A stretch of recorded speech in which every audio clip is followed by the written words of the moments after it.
Bonjour, donc on va présenter mon TP8 sous le nom de régulation industrielle pour l'objectif de ce TP de découvrir les bases du logiciel MATLAB Simulink en simulant les réponses indicielles et fréquentielles des systèmes du premier et du deuxième ordre en configuration à boucle ouverte et Un système du premier ordre est caractérisé par une seule constante de temps et peut être décrit par une équation différentielle du premier. Ensuite, on fait une simulation, une réponse indicielle, puis on visualise une sortie avec une scope. Et pour les paramètres de système, on a le gain statique k égale 3, la constante de temps égale 2. Le temps de réponse égale 5,6. Et pour la réponse fréquentielle, il faut tracer le diagramme de Bode de fonction GP. On fait la simulation de ce script sur MATLAB pour avoir une sortie d'un diagramme de Bode en gain et en phase. On écrit un script sur MATLAB pour tracer le diagramme de NixSuite. Et comme vous voyez, on a une sortie de signal de diagramme de NixSuite.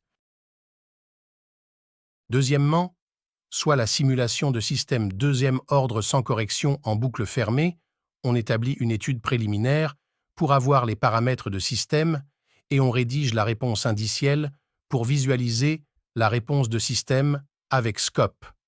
Ensuite, on continue vers la simulation de système duxième ordre avec correction en boucle fermée par la rédaction d'une étude préliminaire pour sortir le gain statique K et la pulsation oméga 0 et on visualise 3 signaux. La première pour les basses fréquences, tandis que la seconde pour les hautes fréquences.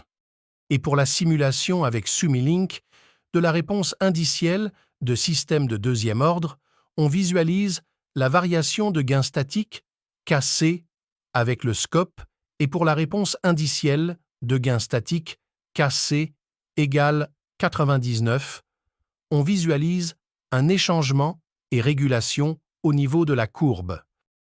En conclusion, la régulation proportionnelle offre une solution pour atténuer les oscillations, bien que cela puisse entraîner un écart, lequel peut être corrigé en ajustant le gain.